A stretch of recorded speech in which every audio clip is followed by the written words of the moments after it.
Are you ready to become awesomer? Hello everyone, this is Umar Hamid, your host, and welcome to the No Limit Selling Podcast, where industry leaders share their tips, strategies, and advice on how to make you better, stronger, faster. Get ready for another episode.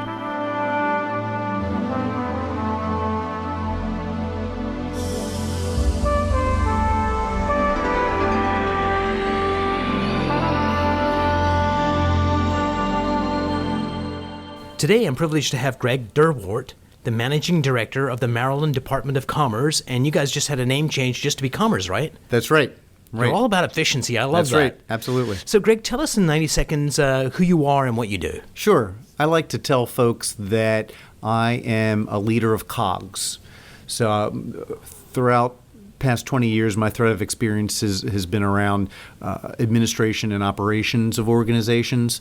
So I head up our administration team here at Commerce, which includes human resources, IT, budgeting and accounts payable, facilities management, fleet services, contracts and procurement. So you keep the machine running. So basically, I'm a visual person, so, I have pictures of clocks around the office because I like just that symbolism of the cogs behind the scenes that are all crucial to the operation of the organization. And it's even a part of the mission statement that we created for my team, where we're providing essential functions for the folks on the front line. Greg, so we get a better idea of who you are. Who is your favorite superhero, and what's the attribute that speaks to you? Not just Superman, but Christopher Reeve's interpretation of Superman. How so? How come? I guess maybe that was the first. I was probably 8 years old when that movie came out in 1978, and I liked the humanness of him. Yes. So even though he was a superhero and had all these powers, he was also Clark Kent at the same time, and he had emotions and feelings and acted human in a lot of ways as well. Because someone in your job could be a very analytical numbers person, and for you, that human connection is important. Absolutely. Yeah, I think when I look at the core roles that are most important to me in my career is connecting with people and serving people. So you've got an organization of about 200 people. Correct. So one of the things that a lot of people struggle with, a lot of leaders, is how do we define our culture? Mm-hmm. And then once we've defined it, how do we get it into the hearts and minds of people? Because way too many companies have their values written on the wall, but nobody follows those. Sure. So tell me about when you guys came in, Secretary Gillis and you. Yes. What was the old culture, and what culture did you want, and how did you go about making it happen? Sure. Well, as you might expect, state government, just like any other government, can be quite bureaucratic. There's a lot of functions within government that can be regulatory in nature. So it's natural for government agencies to just grow in that bureaucracy. So when Mike Gill came in January of 2015, and I came in a few months after that, he talked about trying to change the culture so that we would be as anti-bureaucratic as possible. He talks about creating a culture of yes. So in other words, if you're a business, if you're a constituent, if you're a customer, if you're a stakeholder, if you have something that you're looking to accomplish, our initial response should be yes. Okay? Mike talks about how 80% of the time we can accomplish that yes.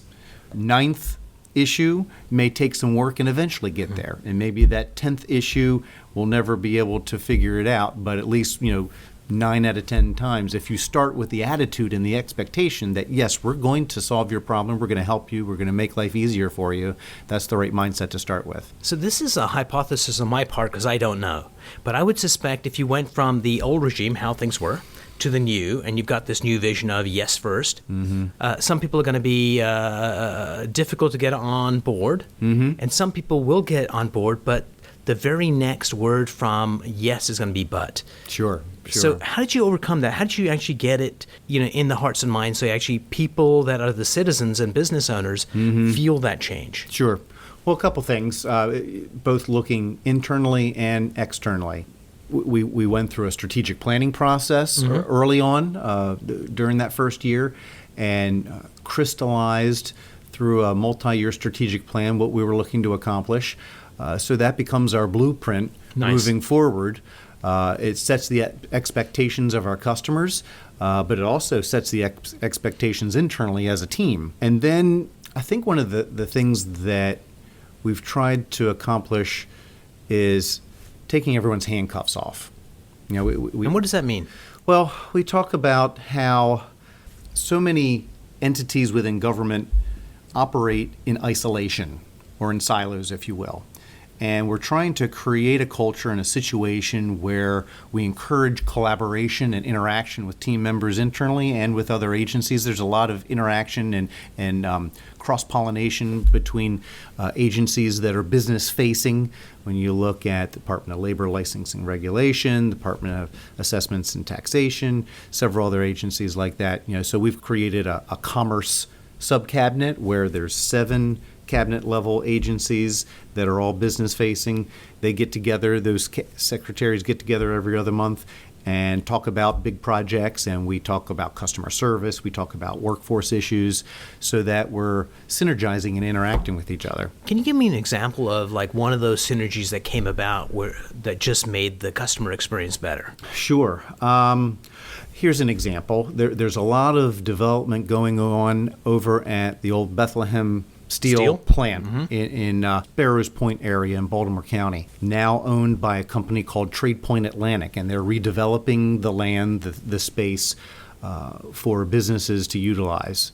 So whether it's Under Armour or FedEx or Amazon, there's been opportunities for commerce as well as the Department of Transportation from an infrastructure standpoint, the Department of the Environment from a land use and stormwater management standpoint, where we're working collaboratively to make sure that that business entity is succeeding.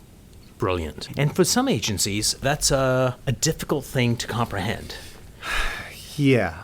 I would, when you asked about, you know, a new group coming in and how veterans were receptive or not to that. And I would say that what's been interesting is that there's a lot of good people on the front lines of these organizations that have been around for a long time. They've wanted to do good work. They've had ideas. And I think the biggest challenge or the biggest opportunity for improvement for us is that mid-level manager where there has never been, they've never provided any support, guidance, resources, empowerment of the good folks on the front line. And I think as we look at customer service, standards, and training requirements, that's where our biggest opportunity for improvement is going to be. I think so, and middle management can make or break. Yeah. Greg, who is a mentor for you? There's been many mentors in my life over the years. I could look at a teacher that taught me about presentation skills. I've had friends that have been mentors from a motivational standpoint, from a spiritual standpoint. And of course, an overarching mentor throughout my life has been my father. You know, basically the voice of reason in my life and my best friend as well. What's the best advice you've ever gotten? I think I could tie that into some of my favorite books on motivation and just how setting a mindset about a positive attitude can Change the world. change, you know, your whole aspect on life and how you approach it. If you could have lunch with anybody, historical figure, somebody living, somebody fictional, who's that person you'd love to have lunch with, and what's the question that you need to ask? I'd have a lot of questions for him, but the one person that comes to mind is Ben Franklin. I'm a history buff, particularly American history, American Revolution, and I see Ben Franklin as probably the first American entrepreneur. You know, he led so many lives, you know, starting as a business person with his printing business that he franchised up and down the East Coast, to his scientific inventions and then his Renaissance political, man. Big time. and international political influence. So The one thing I can't understand, I'm not sure if you got a $100 bill in your pocket or not, No. but this was not the studliest guy ever. But apparently he was one hell of a ladies' man. yeah, Like he was that's a been rock pretty star in Paris. And it's like, yeah, that's been pretty interesting to read in the different biographies. Yeah. So I'm also an avid reader. Okay. I was reading Andy Grove's biography, and he was talking about Intel, where they were trying to decide whether to invest in microprocessors or whether they were dominant in memory chips. Internal debates for a long time. One day they do this thought experiment. He goes to Gordon Moore of the Moore's Law fame. Right. If we were the new people coming in and the old crew got fired, what would we do? And this is something they've been struggling with for 8 months to figure out. Instantly, both of them say microprocessors. Like it's a no-brainer. If we were the new people coming in, that's what we would do. Yeah. Because there's legacy holding us hostage. Yeah. So if you were the new Secretary of Commerce, what would be the one thing you would change? If I had the power to change anything, Yeah, like what would be the meaningful thing that you do for the state of Maryland? well, it's funny. I mean, I think we're doing a good job from a cultural standpoint. We're doing survey data, looking at how our customers are reacting to the things that we're trying to accomplish, and the data talks about how we're doing a good job from a cultural standpoint. We're being more customer focused. We're being more proactive. That culture of yes, I talked about. One of the biggest challenges is this bureaucratic machine that we don't necessarily have complete control over within the parameters of the executive branch. Right. And what I mean by that is procurement regulations, that require legislative action. There's so many things that we're still doing as a state that have 20th century processes that are totally unnecessary, anti-business, and just scare businesses away. So it's not a sexy thing to talk about, but if I could change one thing, it would be the procurement process. Brilliant. Greg, one of the books I know that you like is Good to Great. And Right. what's one of the big takeaways, and how did you apply it to the Department of Commerce? Well, we were talking about the concept of first who, then what, and getting the right people on the bus and the wrong people off the bus.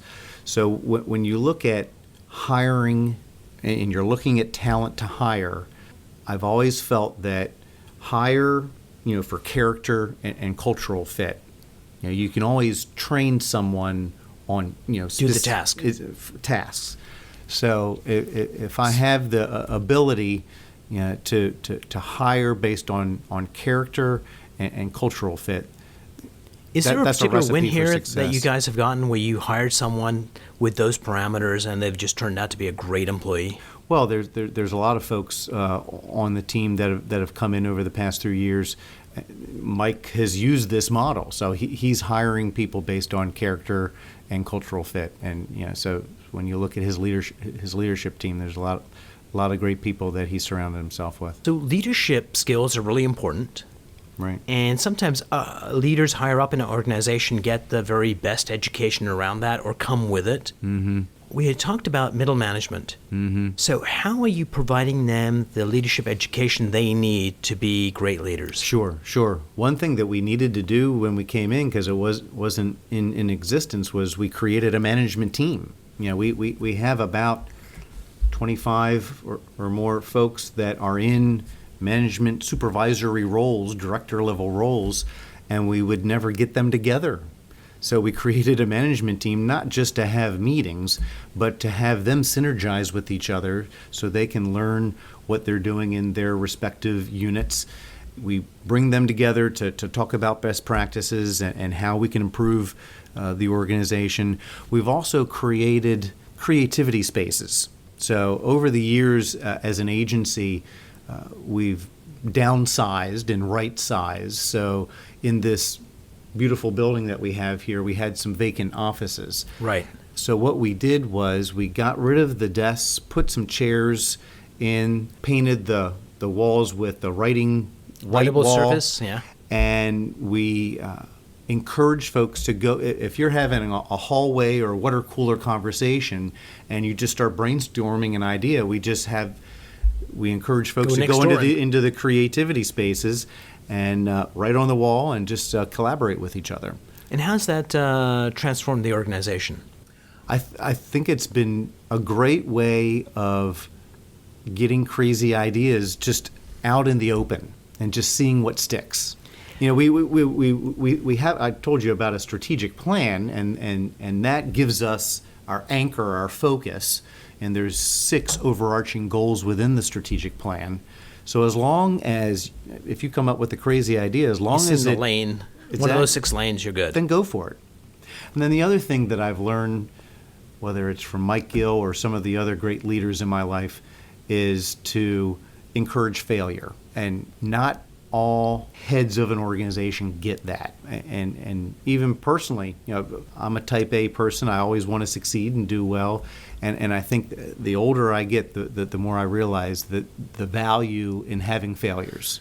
Yeah, and in the meaning people make out of it. Yeah. Because some people think it's the end of the world, and other people think, oh my God, that was amazing. Well, what did I learn? So as managers and leaders, not having, as long as you don't hurt anybody or do anything immoral or illegal, you know, not calling someone out when there's a failure. You know, say, thank you for trying something. The governor's chief of staff, Sam Malhotra. He's former chief of staff, yep. And he was in charge of human services. Yes. One of the things that he had told me was that with his leadership team, that he had brought business practices to a government space, and rather than backlash or resentment, there was like a hunger for it. It's like, oh my God, Absolutely. Where have you been all our lives? So how do you bring in new ideas and into making better business decisions? Sure. Well, it doesn't hurt having a CEO at the top of the organization that believes in that mentality and sets those expectations from the beginning. Governor Hogan, when he created a customer service initiative in the summer of 2016, I talk about how he didn't set that up as a hope or a wish. It was a new expectation. This is the way we're going to conduct business. Whether it's implementing customer service improvement plans at each agency, coordinating that with lean management and other process improvement philosophies, and providing resources through consultants and vendors, and just exposing agencies to these private sector best practices. That's the best way to see that come to fruition. How is the business community in Maryland grading Department of Commerce? Have those numbers changed? Yes. We use survey data at Commerce and across all state agencies from a customer satisfaction standpoint. We actually just went through a process over the past couple months and did a check-in with our business customers. You know, how are we doing over the past few years? And we're getting great marks on how we're changing the culture and from a service delivery standpoint. Also, across all state agencies, we created a very simple 3-question customer satisfaction survey that's on all agency websites. And during calendar 2017, over 80% of all respondents said that they were somewhat or very satisfied with the service being provided to them. Nice. Yeah, and that was over 20,000 responses during calendar 2017. One of the hardest things to do is to go from worker bee to frontline manager. Yeah. What would be 3 pieces of advice you'd give a new frontline manager to help them be effective? Be consistent and equitable in how you treat your team members. No special favors, no teacher's pets. Right. Treat everyone in a fair and equitable way. Be transparent and provide clear communication and expectations. Use the performance management process and help your team members set clear and realistic goals. Use the review process, whether it's on a quarterly or biannual basis, and use that documented process to track goals and expectations. And have an open door policy. If someone needs something from you, they need to feel comfortable coming to you. Right. and not feel intimidated by you. And then the last thing I would say is, especially if you're being promoted up within the same organization, you can't be everyone's friend. It's almost like parenting. You can't be your child's friend. That comes later on in life. Like I feel like I'd mentioned, my dad is my best friend now, but not when I was 7. So it's similar in terms of providing support for your team members. You can't just be their friend. You need to provide that structural leadership. What's something you know now that you wish you knew 10 years ago? I think one thing that comes to mind is sticking with what you love. I have been blessed with many great opportunities in my career over the years. At one point in time, I probably went down a path that I thought was going to be beneficial to me. And I got into a situation and a role where it didn't work with my skill set, and I tried to just plow through it, and it didn't work out. So I think at the end of the day, I should have reminded myself, and I wish I could go back and remind myself to stick with the stuff that you love. Great advice. Are there any books you'd recommend? There's lots of favorites on my bookshelf, whether it's the Power of Positive Thinking, Franklin's autobiography, Stephen Covey's 7 Habits. Heck, the Bible is a great resource, from a leadership standpoint. But if I had to pick one to recommend to folks, and one that I buy for young people often, is Napoleon Hill's Think and Grow Rich. Why? He went on a 20-year journey. He was utilizing Andrew Carnegie's offer to be introduced to all of his friends back during the turn of the century, to go interview them and figure out what made good leaders tick. Right. And he took all this information and compiled them into this book. And it's been a core tenet of how I've tried to lead my life as well. Brilliant. Thanks so much for sitting down with me. Yeah, my pleasure. It's been fun. If you enjoyed this episode, please go to iTunes and leave a 5-star rating. And if you're looking for more tools, go to my website at nolimitselling.com. I've got a free mind training course there that's going to teach you some insights from the world of neuro-linguistic programming, and that is the fastest way to get better results.